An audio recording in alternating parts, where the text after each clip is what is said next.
प्यारे भक्तों, जय श्री सीताराम, जय हनुमान। सभी सनातनियों को दिल से राम राम। प्रिय भक्तों, राम भक्त हनुमान जी महाराज का परम कल्याणकारी परम सिद्ध मंत्र बताने जा रहे हैं। आप किसी भी समय या कोई भी कार्य करते समय बिस्तर पर लेटे लेटे यदि इस महाशक्तिशाली मंत्र को एक बार भी आपने सुन लिया तो भक्तों यकीन मानिए, प्रभु श्री बजरंग बली की अद्भुत कृपा से आपकी बड़ी से बड़ी इच्छा व मनोकामना तुरंत ही पूरी हो जाएगी।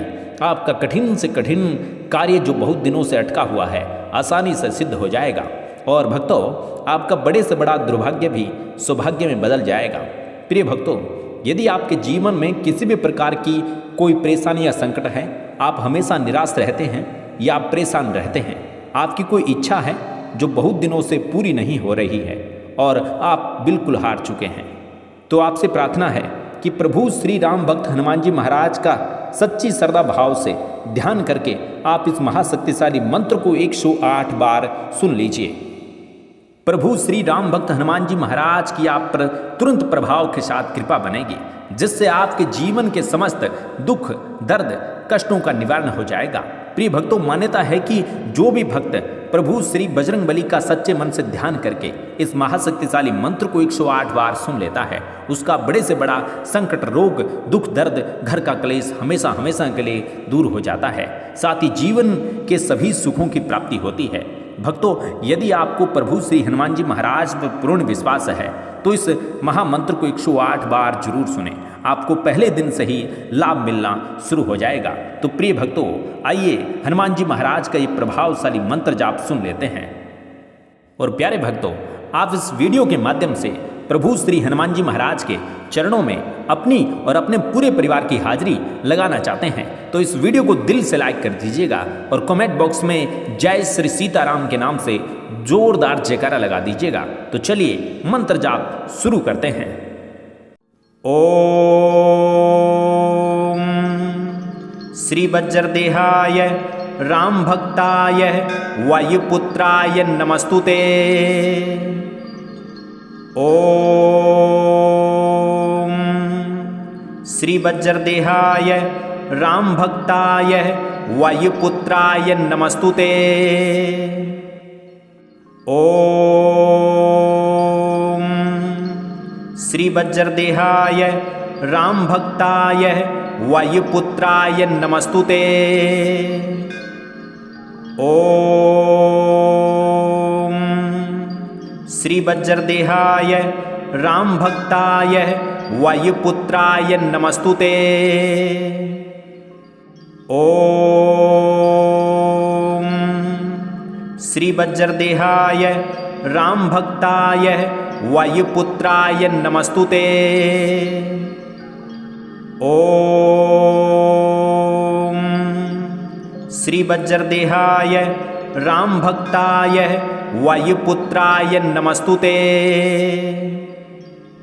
ओम श्री वज्रदेहाय राम भक्ताय वायुपुत्राय नमस्तुते। ओम श्री वज्रदेहाय राम भक्ताय वायुपुत्राय नमस्तुते।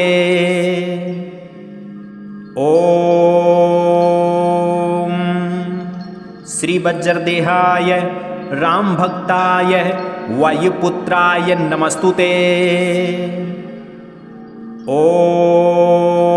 ओम श्री वज्रदेहाय राम भक्ताय वायुपुत्राय नमस्तुते। ओम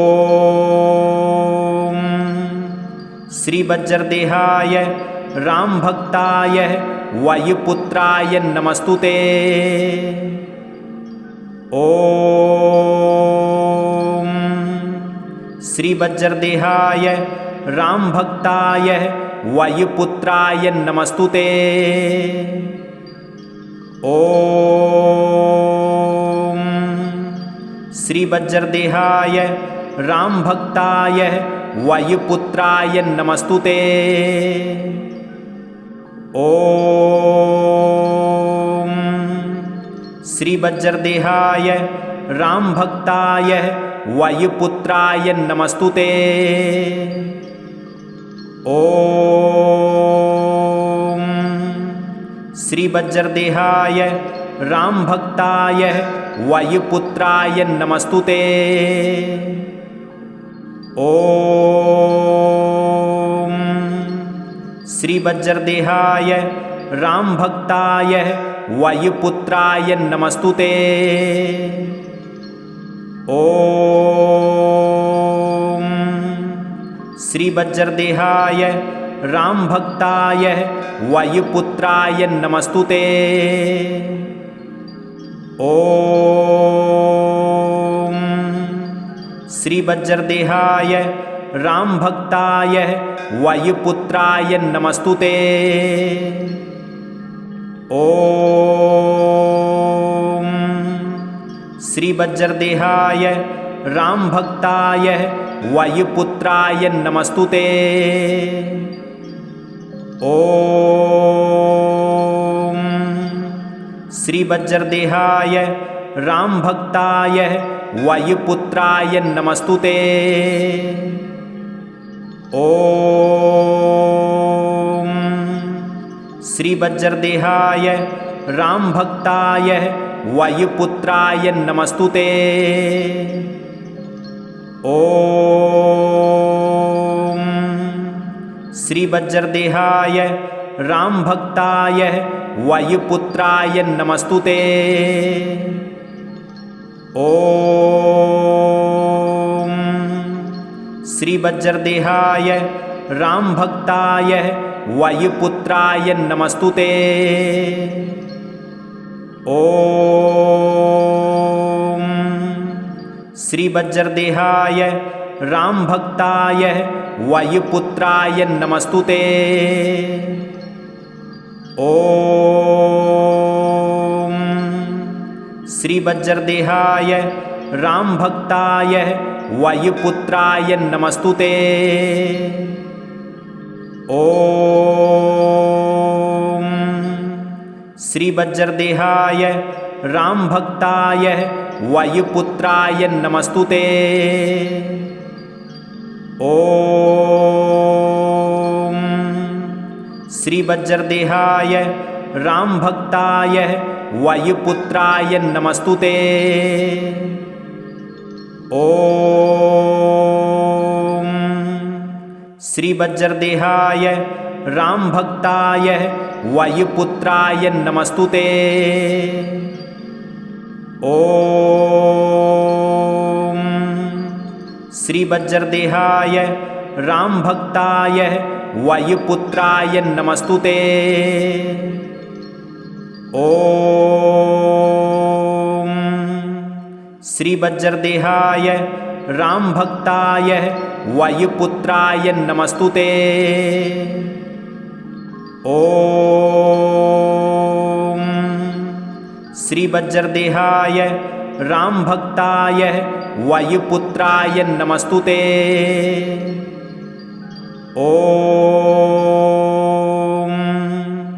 श्रीवज्रदेहाय रामभक्ताय वायुपुत्राय नमस्तुते।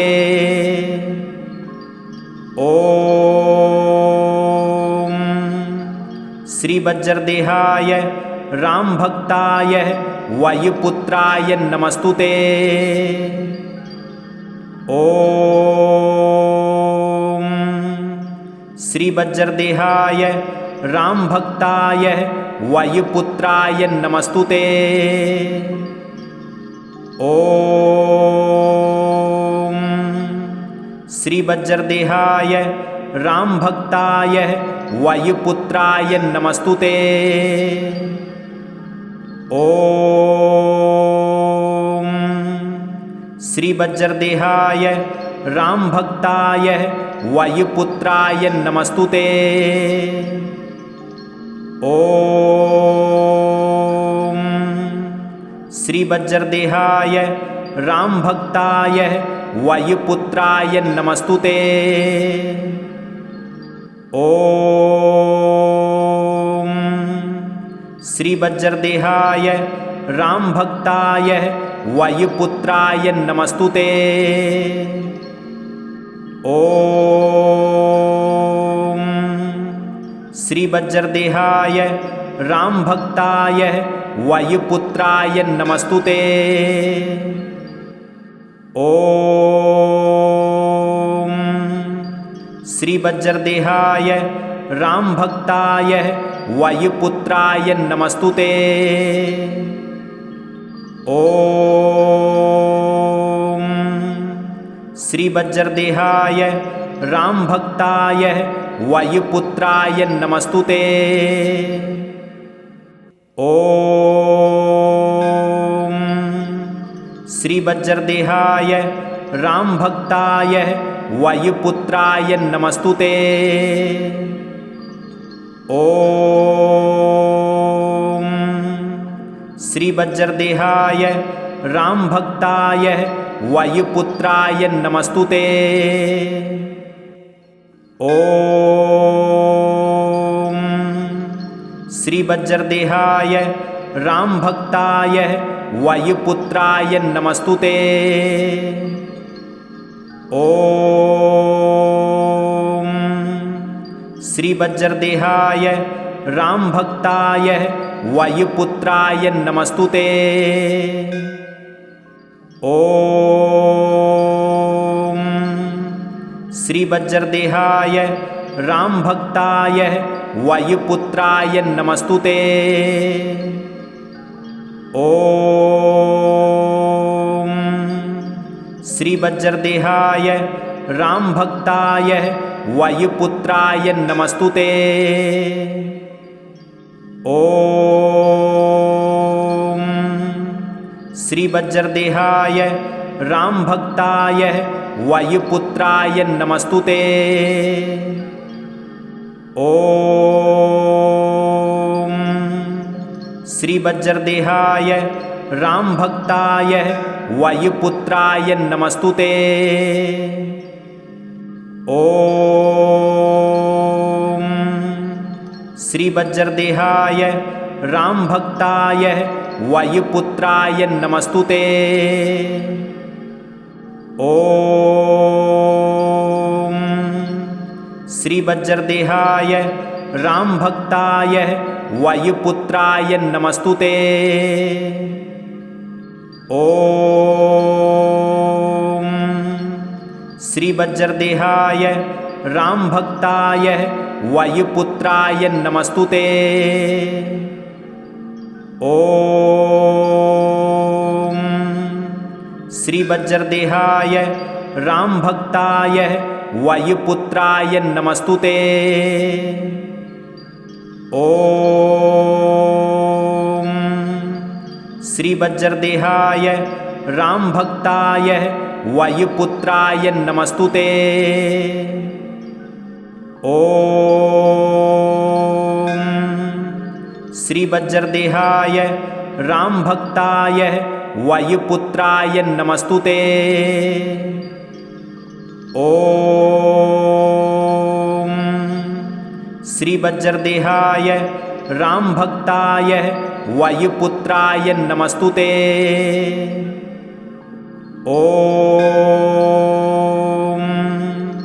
श्रीवज्रदेहाय रामभक्ताय वायुपुत्राय नमस्तुते। ॐ श्रीवज्रदेहाय रामभक्ताय वायुपुत्राय नमस्तुते। ॐ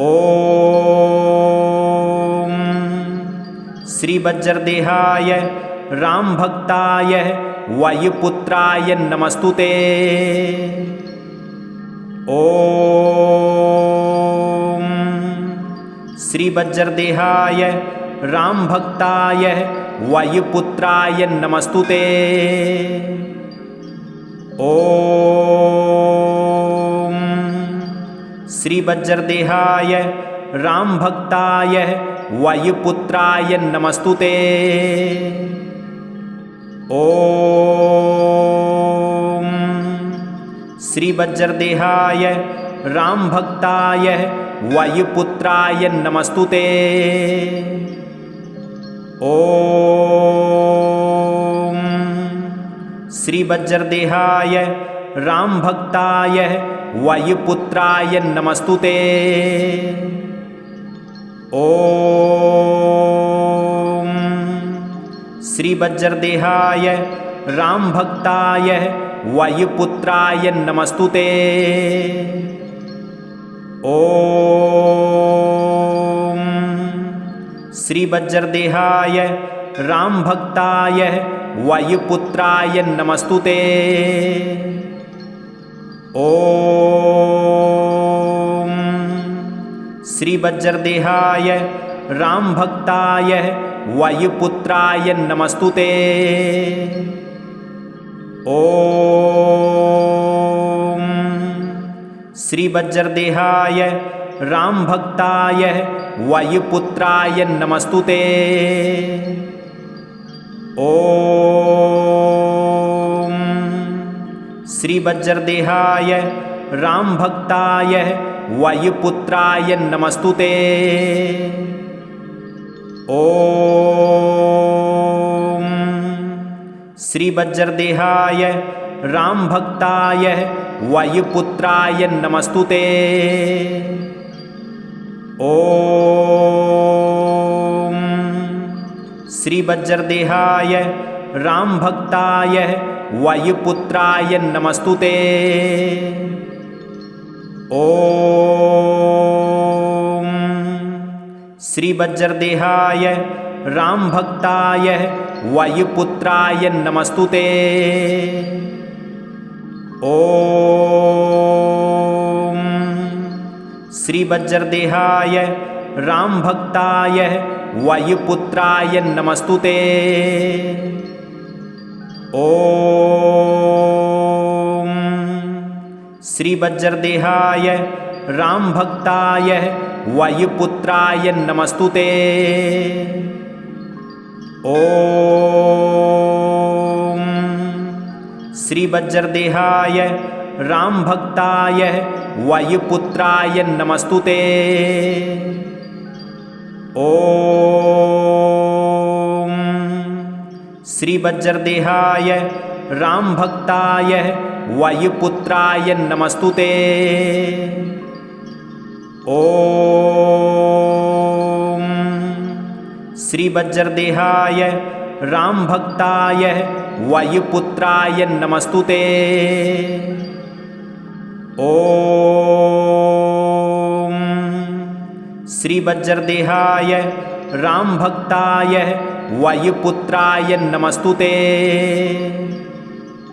ॐ श्रीवज्रदेहाय रामभक्ताय वायुपुत्राय नमस्तुते। ॐ श्रीवज्रदेहाय रामभक्ताय वायुपुत्राय नमस्तुते। ॐ श्रीवज्रदेहाय रामभक्ताय वायुपुत्राय नमस्तुते। ॐ श्रीवज्रदेहाय रामभक्ताय वायुपुत्राय नमस्तुते। ॐ श्रीवज्रदेहाय रामभक्ताय वायुपुत्राय नमस्तुते। ॐ श्रीवज्रदेहाय रामभक्ताय वायुपुत्राय नमस्तुते। ॐ श्रीवज्रदेहाय रामभक्ताय वायुपुत्राय नमस्तुते। ॐ श्रीवज्रदेहाय रामभक्ताय वायुपुत्राय नमस्तुते। ॐ श्रीवज्रदेहाय रामभक्ताय वायुपुत्राय नमस्तुते। ॐ श्रीवज्रदेहाय रामभक्ताय वायुपुत्राय नमस्तुते। ॐ श्रीवज्रदेहाय रामभक्ताय वायुपुत्राय नमस्तुते। ॐ श्रीवज्रदेहाय रामभक्ताय वायुपुत्राय नमस्तुते। ॐ श्रीवज्रदेहाय रामभक्ताय वायुपुत्राय नमस्तुते। ॐ श्रीवज्रदेहाय रामभक्ताय वायुपुत्राय नमस्तुते। ॐ श्रीवज्रदेहाय रामभक्ताय वायुपुत्राय नमस्तुते। ॐ श्रीवज्रदेहाय रामभक्ताय वायुपुत्राय नमस्तुते। ॐ श्रीवज्रदेहाय रामभक्ताय वायुपुत्राय नमस्तुते। ॐ श्रीवज्रदेहाय रामभक्ताय वायुपुत्राय नमस्तुते। ॐ श्रीवज्रदेहाय रामभक्ताय वायुपुत्राय नमस्तुते। ॐ श्रीवज्रदेहाय रामभक्ताय वायुपुत्राय नमस्तुते। ॐ श्रीवज्रदेहाय रामभक्ताय वायुपुत्राय नमस्तुते। ॐ श्रीवज्रदेहाय रामभक्ताय वायुपुत्राय नमस्तुते। ॐ श्रीवज्रदेहाय रामभक्ताय वायुपुत्राय नमस्तुते। ॐ श्रीवज्रदेहाय रामभक्ताय वायुपुत्राय नमस्तुते। ॐ श्रीवज्रदेहाय रामभक्ताय वायुपुत्राय नमस्तुते। ॐ श्रीवज्रदेहाय रामभक्ताय वायुपुत्राय नमस्तुते। ॐ श्रीवज्रदेहाय रामभक्ताय वायुपुत्राय नमस्तुते। ॐ श्रीवज्रदेहाय रामभक्ताय वायुपुत्राय नमस्तुते। ॐ श्रीवज्रदेहाय रामभक्ताय वायुपुत्राय नमस्तुते। ॐ श्रीवज्रदेहाय रामभक्ताय वायुपुत्राय नमस्तुते। ॐ श्रीवज्रदेहाय रामभक्ताय वायुपुत्राय नमस्तुते। ॐ श्रीवज्रदेहाय रामभक्ताय वायुपुत्राय नमस्तुते। ॐ श्रीवज्रदेहाय रामभक्ताय वायुपुत्राय नमस्तुते। ॐ श्रीवज्रदेहाय रामभक्ताय वायुपुत्राय नमस्तुते। ॐ श्रीवज्रदेहाय रामभक्ताय वायुपुत्राय नमस्तुते। ॐ श्रीवज्रदेहाय रामभक्ताय वायुपुत्राय नमस्तुते। ॐ श्रीवज्रदेहाय रामभक्ताय वायुपुत्राय नमस्तुते। ॐ श्रीवज्रदेहाय रामभक्ताय वायुपुत्राय नमस्तुते। ॐ श्रीवज्रदेहाय रामभक्ताय वायुपुत्राय नमस्तुते। ॐ श्रीवज्रदेहाय रामभक्ताय वायुपुत्राय नमस्तुते। ॐ श्रीवज्रदेहाय रामभक्ताय वायुपुत्राय नमस्तुते। ॐ